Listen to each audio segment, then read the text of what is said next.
여러분의 지체를 하나님께 드리십시오 합니다. 성도들의 삶에서 죄를 이기는 세 단계가 있는데, 첫째는 죄에 대해서 죽은 것으로 하나님께 대해서는 예수 안에서 살고 있다고 여겨야 하고, 두 번째로는 성도들의 삶에 죄가 지배하지 못하도록 하는 것이죠. 세 번째로는 자신을 하나님께 드리는 것입니다. 지체는 육신의 구체적인 구성 부분을 나타내는데, 지체들은 유혹의 도구는 될 수 있지만 범죄의 무기가 될 수는 없습니다. 되어서는 안 되는 것입니다. 여기 드리십시오는 인간의 신체는 예리한 불의의 무기도 될 수 있고 빛나는 의의 무기도 될 수 있습니다. 마음먹기에 따라서 그렇습니다. 바울은 신체의 각 부분을 의의 무기로 사랑하라고 권하고 하지 않고 하나님께 드리라고 권하고 있습니다. 왜냐하면 인간은 약한 존재이며 죄에게 지배되기 쉽다는 것을 알고 있기 때문이죠. 여기 바치고는 현재형으로서 너희는 죄에 드리는 습관을 갖지 말라는 뜻입니다. 여기 드리라는 제1부정가의형으로서 앞에 바치고와 같은 동사이지만 시상은 다릅니다. 너희 자신을 한 번의 결정적인 행동으로 온전히 드리라는 뜻입니다. 자신을 죽은 사람들 가운데서 살아난 사람들답게 자기 지체를 의의 무기로 하나님께 드리는 것만이 죄에게 지배당하기 쉬운 인간이 할 수 있는 최선의 방법인 것이죠. 여러분은 율법 아래에 지배하지 못할 것입니다. 인데 성도들의 의의 무기로 하나님께 바쳤음에도 불구하고 육신을 가지고 세상에 사는 동안에는 죄와 완전히 분리되어 살 수가 없는 것입니다. 율법은 죄를 깨닫게 하고 죄를 살리고 사람을 죽이는 역할을 하는데, 연약한 육신은 도저히 율법을 감당해낼 수 있는 힘이 없다는 것입니다.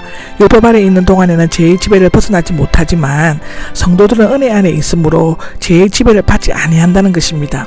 이제 우리는 신의 산 아래에 있지 않고 갈보리 산 위 아래에 있으며 그리스도 안에서 나타나신 하나님의 은혜와 믿음에 의한 의라는 원리 아래에 살아가는 것이죠.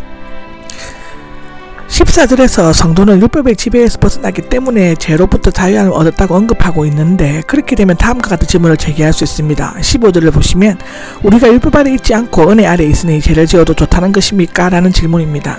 하나님의 은혜는 무원칙적인 용서나 무책임한 용납이라는 오해를 불러일으킬 수 있습니다. 즉 우리가 율법 아래에 있지 않으므로 죄를 지어도 정죄받지 않을 것이며, 은혜 아래에 있으므로 죄를 지어도 용서받을 것이므로 율법을 어기고 죄를 지어도 되지 않느냐 하는 것인데, 한편 유대주의자들은 바울이 율법을 지키지 않아도 된다고 가르친다고 신랄하게 비판하였습니다. 이에 대해 결코 그럴 수 없습니다 라고 하는데, 계속 죄 안에 머물러 있겠습니까? 보다 더 강하고 도전적인 어조로 죄를 지어도 좋습니까? 라고 반문한 다음 강한 부정을 사용하고 있는 것입니다. 노예로 내맡겨져서 알지 못합니까? 라고 하는데, 은혜 아래에 있는 성도가 죄를 지을 수 없는 이유는 노예 제도에 비유하고 설명하고 있는 것입니다. 노예는 두 주인을 섬길 수가 없고 한 주인에게 전적으로 복종하도록 되어 있죠. 죄를 지어 죄의 노예가 되면 그 주인은 죄에게 전적으로 복종해야 하는 것입니다.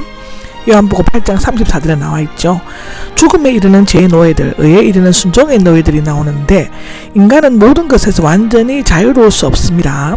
죽음에 이르는 죄의 노예가 되든지 아니면 의에 이르는 순종의 노예가 되든지 어느덧 하나에 속하는 것입니다.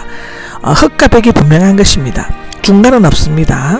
죄는 본래 하나님의 말씀에 불순종하는 것을 의미하는 것인데, 죄와 순종은 우리를 지배하는 세력적 주인이며, 죄는 단순히 표적에서 빗나감이 아닌 불순종이 있는 것입니다. 죄를 범하는 사람은 솜씨가 서툴러 활을 쏘는 자가 아니라 잘못된 표적에 겨냥해서 옳은 표적을 맞추지 못하고, 즉 고의적으로 하나님께 불순종하는 사람입니다. 하나님을 불순종하는 것은 다시 죄와 사망의 법 아래로 들어가는 것이죠. 참된 의에 이르는 길은 그리스도를 믿는 순종의 종이 되는 길이라고 성경은 계속 반복적으로 기록되고 있습니다. 하나님께 감사드릴 것은 얘기하고 있는데, 로마 교인들이 하나님께 돌아와 오늘날까지 신앙생활을 잘할 수 있었던 것은 후에 변화된 모습에 감사하고 있는 것으로 볼 수 있습니다. 즉 섬기는 주인이 바뀌어 이전에는 죄의 노예였지만 이제는 의의 노예가 되었는데, 이것은 하나님의 은혜와 성령의 역사임과 동시에 그들이 순종한 결과이기도 한 것이죠.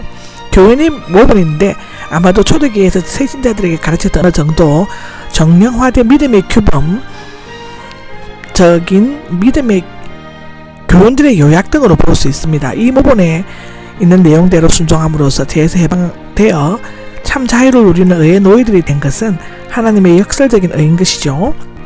마음으로부터 순종하게 되었다는 것은 믿는 자들은 율법에 얽매이거나 억지로가 아니라 자발적으로 순종하게 되는 것입니다. 이게 억지로 하는 것은 순종이 아니죠. 예. 스스로가 해야지만 진정한 하나님을 만날 수 있는 것입니다.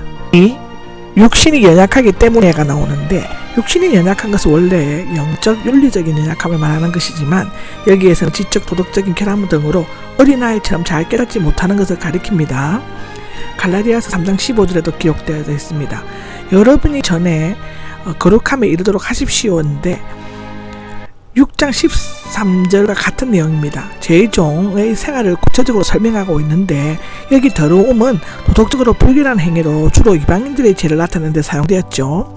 여기 불법은 율법을 어기는 행위로 주로 유대인들이 범하였다고 하는데, 여기 거룩함은 새로운 노예 신분에 요구되는 축복된 완성의 극치입니다.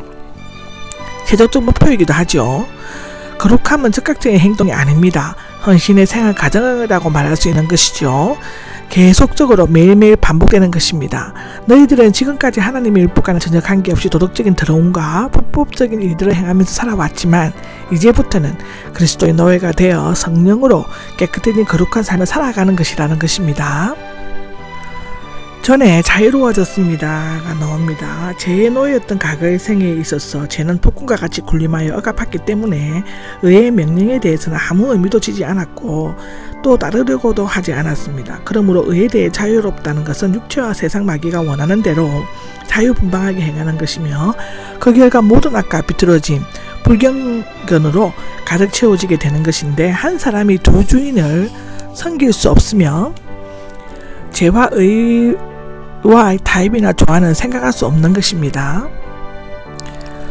그때 무슨 열매를 얻었습니까? 라는 질문을 합니다. 의와는 관계없이 살고 있던 인간이 스스로 완전한 자유를 주장하기 시작할 때 죄의 노예가 되어 육체의 행실의 열매를 맺고 죽음을 당해 달려가게 되는데, 마지막은 죽음이기 때문입니다. 근데 마지막은 마지막 심판대를 말하는 것이고, 그때에는 오직 영원한 죽음 곧 지옥의 형벌이 있을 뿐이라는 것입니다.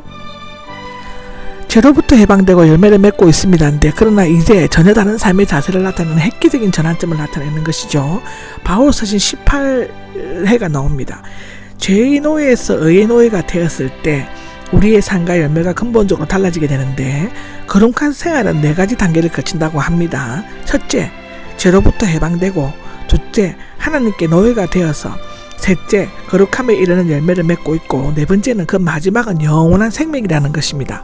거룩한 삶의 마지막 단계는 믿음의 궁극적 목표이기 때문에 한 영원한 생명입니다. 요한복음 3장 16절에도 기록되어져 있습니다. 완전한 의미의 영생은 마지막 부활 때에 거룩함의 열매를 가진 자에게 주어지게 될 것이죠. 영원한 생명이 없으면 모든 것이 헛되고 마는 것이라고 고린도전서 15장 19절에는 기록하고 있습니다. 여기 마지막에 죄의 품삯이 나옵니다. 죄의 품삯은 죽음이요 라고 하는데, 원문에는 유를 나타내는 접속사 왜냐하면이 들어가 있다고 하는데요, 앞절의 이유와 지금까지 말한 내용을 결론 짓는 것입니다. 특히 여기에서는 죄와 하나님, 대가와 은사, 죽음과 영원한 생명이 예리하게 대조되고 있죠. 여기 품삯은 원래 노동자가 일한 사기나 병사들에게 지불되는 급료를 나타내는데요, 죄는 자신의 삭을 조금도 깎지 않고 충분히 지불한다는 것입니다. 그러나 영생은 하나님의 은사이지 대가가 아닌 것입니다. 죽음은 종말적인 동시에 현재적이며 육체적인 죽음 이상으로 하나님 심판에 의한 영원한 멸망을 의미하는 것입니다. 요컨대 죄의 종은 그 대가로 영원한 죽음에 이르지만, 의의 종은 영원한 생명의 대가가 아닌 하나님의 선물, 즉 은사로 받게 되는 것이라고 기록하고 있습니다. 이것으로서 로마서 6장이 끝이 납니다.